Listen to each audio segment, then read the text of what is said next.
that finger thing, dude. Hey everyone, I'm Ryan. And I'm Steve. Welcome to 60 Cycle Hum. We're together Yeah. at last, playing musical instruments in the same room. I've got a guitar. Steve has a long guitar. In this video, we're going to explore something you might not know about the HX Stomp, in that you can treat it like two amplifiers. Yeah. And that's what we've been doing. Not only is it two guitar amplifiers, one's a guitar amplifier and one's a bass amplifier. I set up this patch to have the US Princess patch, the Princeton patch on here, on one side, and the Ampeg B15NF on the other. I did some cab tweaking on there and mic tweaking on both of them, just, based on my own preference in the moment. I have no idea how it's going to sound in post. And then... it sounds good in the headphones. It sounds good in the headphones, and it's honestly kind of fun jamming right now, just through headphones. It's a little bit tricky for us because it's panning the guitar parts left and right. I've got the guitar in my right ear and bass in my left. And we did a little tricky thing where we put this drum looper, the Donner Circle looper, into the effects loop, the stereo effects loop, because this is a stereo pedal, of the HX Stomp. And so it's playing the drum beat on both sides of the headphones. Because before I was running it before it, and it was running the beat between... It was running the beat into the amplifiers and like crushing the signal, and then panning it, which was kind of like really confusing for us. The real problem that I didn't think about until right now is that this would make more sense if the guitar and amp or the guitar and bass were flipped. Because I'm sitting on your right side, but I'm hearing the bass in my left ear. Oh. Otherwise, it actually kind of mimics a live stage. It does feel like it's kind of got like a funky live stage feel, except again, it would be a live stage if the guitar amp is stage right and the bass amp is stage left. And if you're listening on your crappy computer speakers at home, it doesn't matter. It almost feels crappy enough that it reminds me of the in-ear mix at church.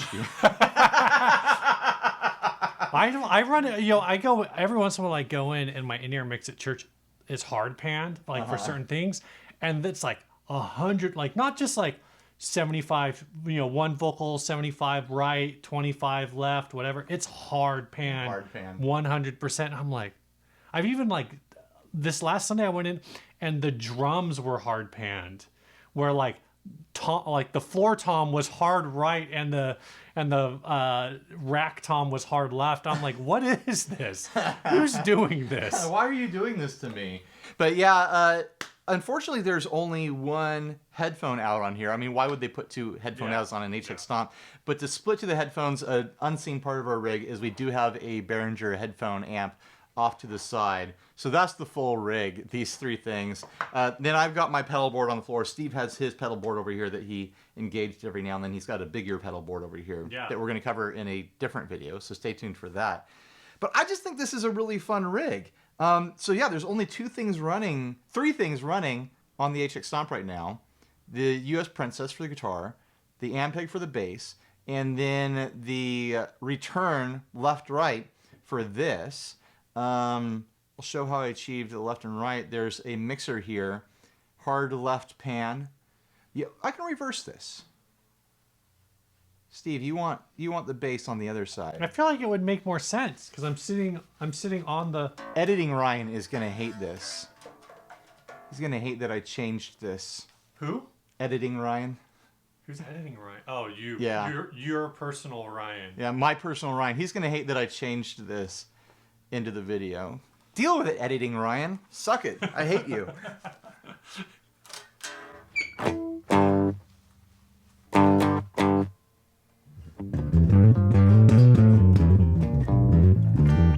It does feel more normal now because I can hear you over there. The one thing I just realized in doing that is for whatever reason, I hear more clearly out of my left ear than my right ear. So now I actually can't hear myself. I can. It's there. It's just like it's not even that I hear worse with my. I don't know if this is going off the rails, but like I only listen to the phone in my left ear. Okay. Like if I hold the phone up to my right ear, it's very uncomfortable. I only hold my children on my left shoulder, and I definitely have hearing loss over here from them just screaming in my ear for no reason at all. Just screaming. I would say that it could be like rock music related, but I've always, even when I was a kid, I was like this. Right. Where my right ear, I've always favored listening from my left ear. Otherwise, he's left-eared. Otherwise, I would blame the drummer. Because Right. I've always preferred to stand on the left side of a drum kit so I can hear the hi-hat really clearly. Things to think about when you're in a band, guys. You can't just set up your stage. So what should we do? Is there anything crazy we should do? I didn't even think this out. I don't know.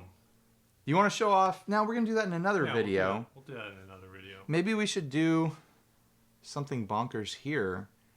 Like I should add some kind of crazy effect for you to explore. Because this is an HX Stomp video. Let's do some throw something dumb on there. Crazy dumb effects. You just play and I'm going to find stuff.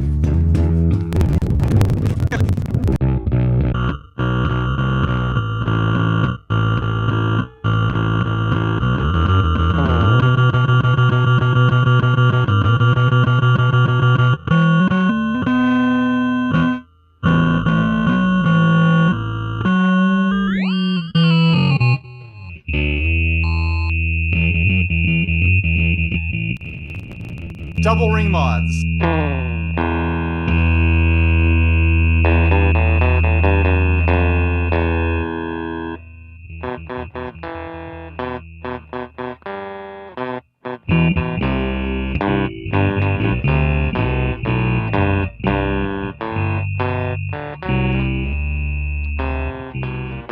I lost it.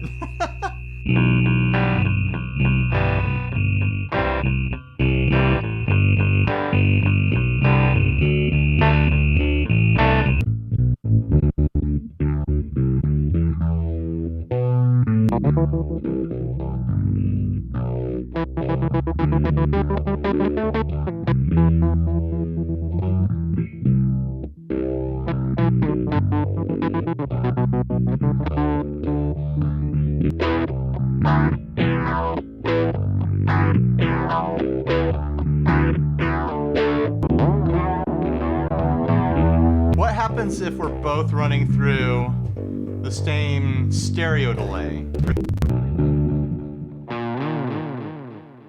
Now we're on the same ping pong stereo delay.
Elephant Man? What's an elephant man?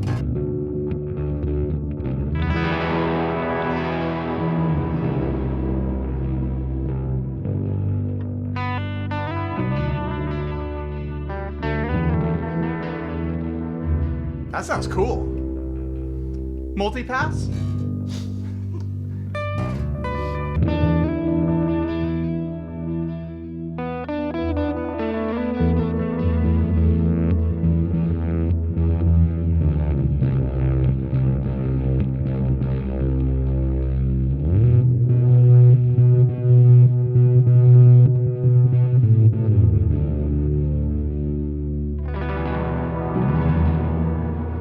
One thing with these settings that, I mean, you could probably go in and tweak them more, but I've found really common to like all bass effects, or rather all guitar effects using them on bass. Because a lot of times, like one of the things with this particular effect that I can hear it, and hopefully it comes through, is that there's like a lot more clipping going on with the bass than there is like your guitar. Actually, just with the guitar, I hear it and I go like, there's a little bit of like a sizzle on it, but like on the repeats, there's a little sizzle, there's a little decay, but it sounds pretty. When you dig in, there's like it's more pronounced. But with the bass, it's like it feels a lot more there to me. It feels a lot more falling apart. And so, you know, the question I get a lot is in different groups and stuff. I do get this question a lot. It's like, do you need special effects for bass? And it's yes and no. It's like you kind of do for certain things, but you can also use a lot of guitar effects. You just have to use them a little differently than you would on guitar. So I think this is actually like a really interesting example of it. One of the effects I try to use, I don't know if you can try to find an octave up. Yeah, sure. Like an octave up, like a shim verb. I'm sure you have one. I'm sure you use shim verb all the time. Oh, all the time. Non-stop shim verb. I'll see if it does. If the HX Stomp has the same shim verb problems that I have with the shim verb that I use. So we'll do. People are like, shim verb is so old. It's gonna limit what reverbs we can do in stereo. It chews up too much DSP, and we're already splitting into 2 amps. But that's kind of shimmery.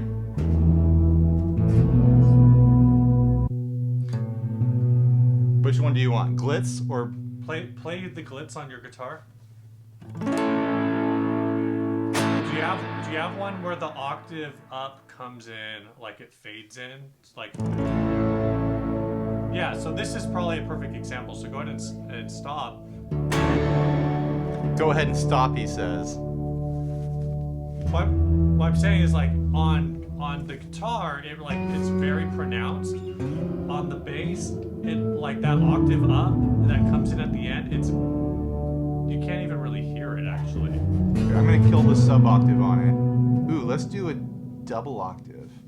Now it's double up. Well, this is a completely different effect territory. Right. Than like a shimmer would be. But like here, like there, like it sounds more like a shimmer. Here, it's a completely different class of effects.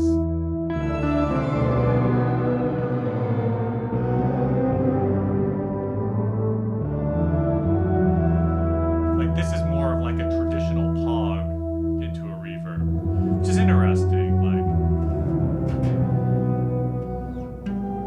I can kind of get similar effects to what you're getting on guitar, but now I'm way out of my personal comfort zone.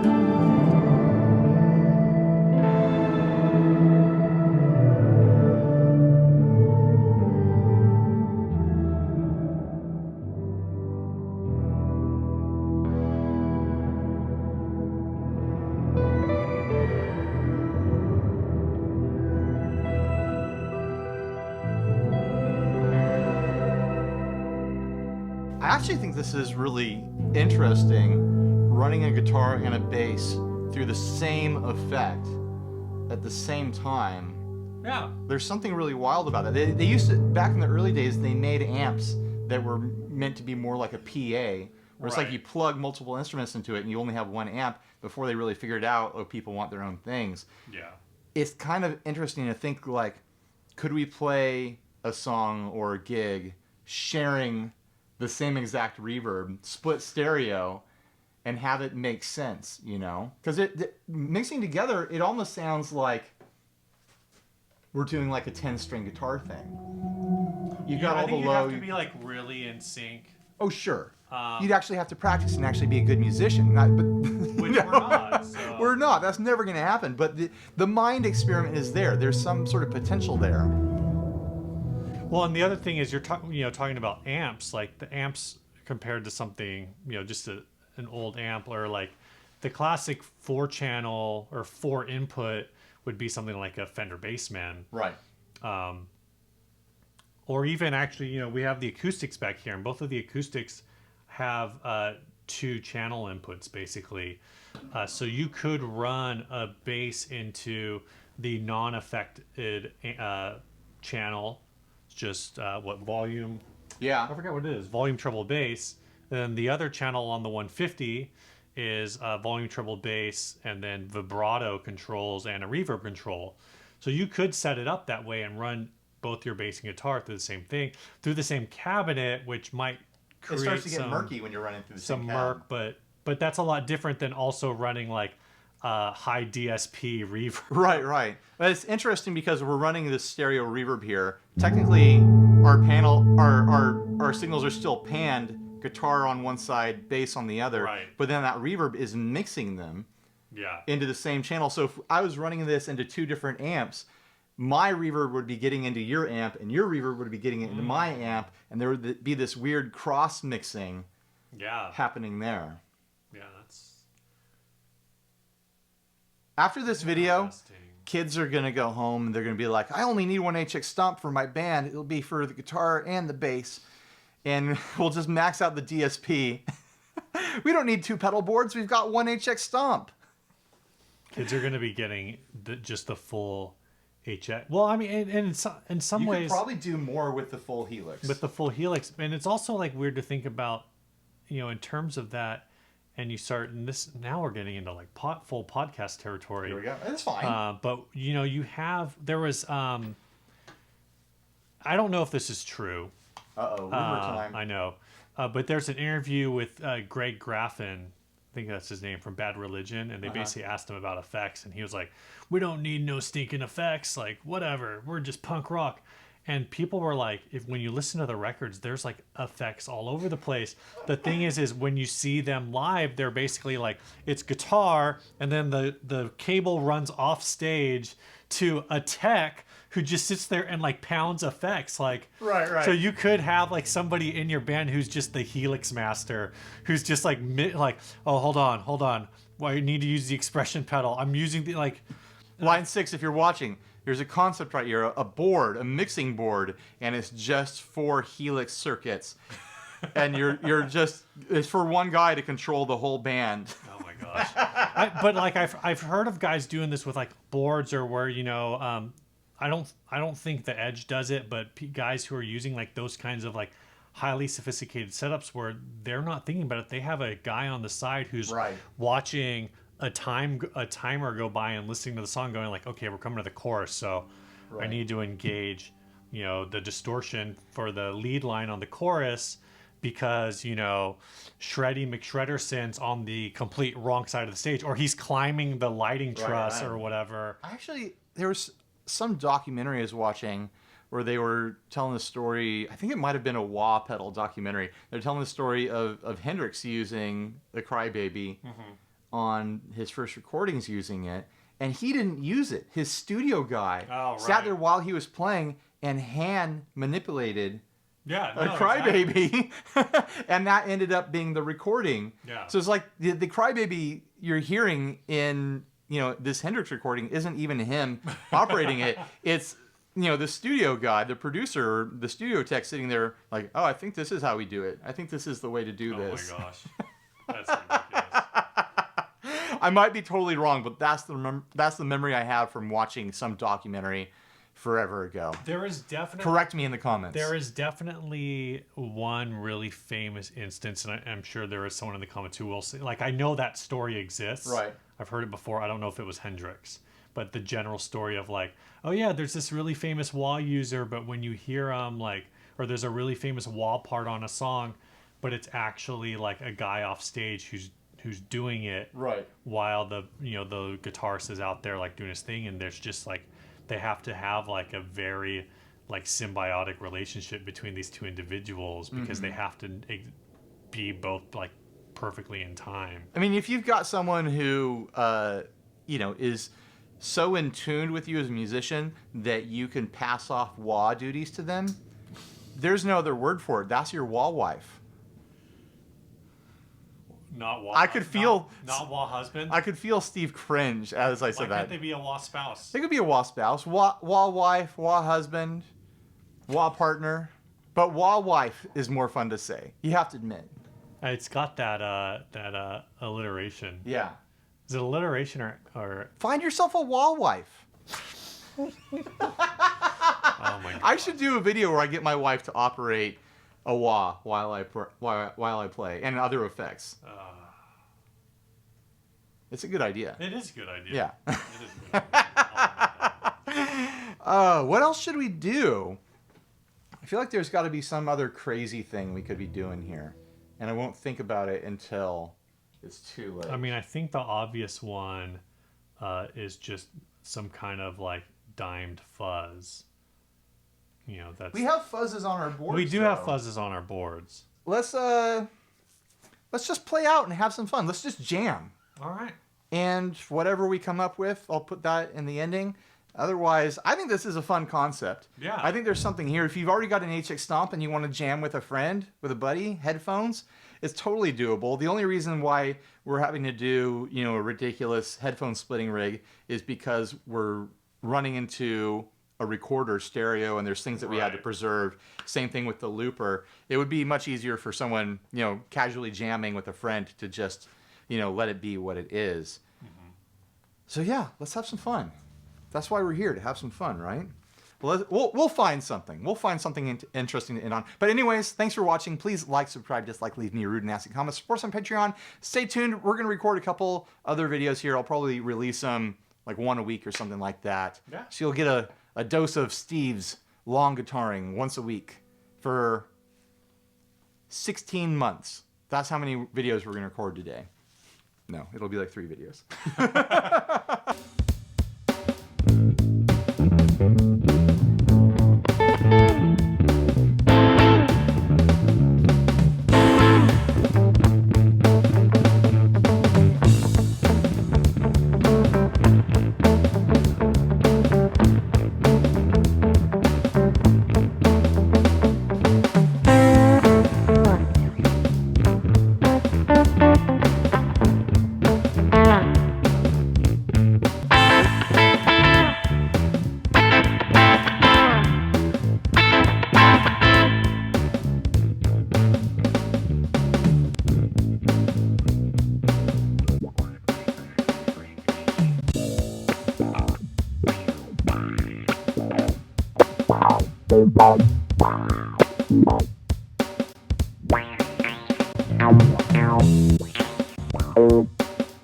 Okay, this is crazy.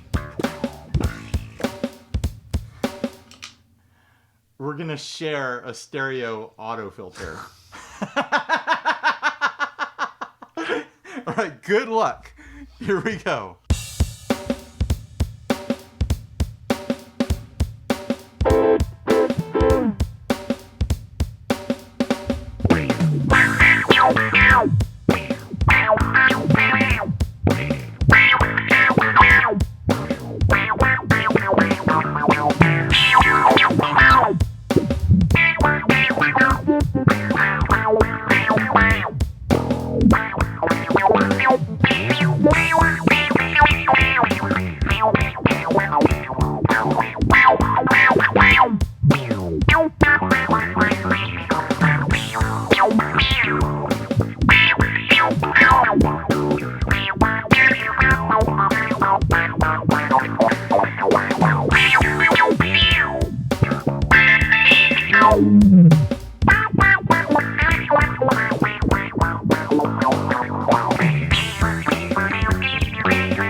Bye.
What is mystery filter?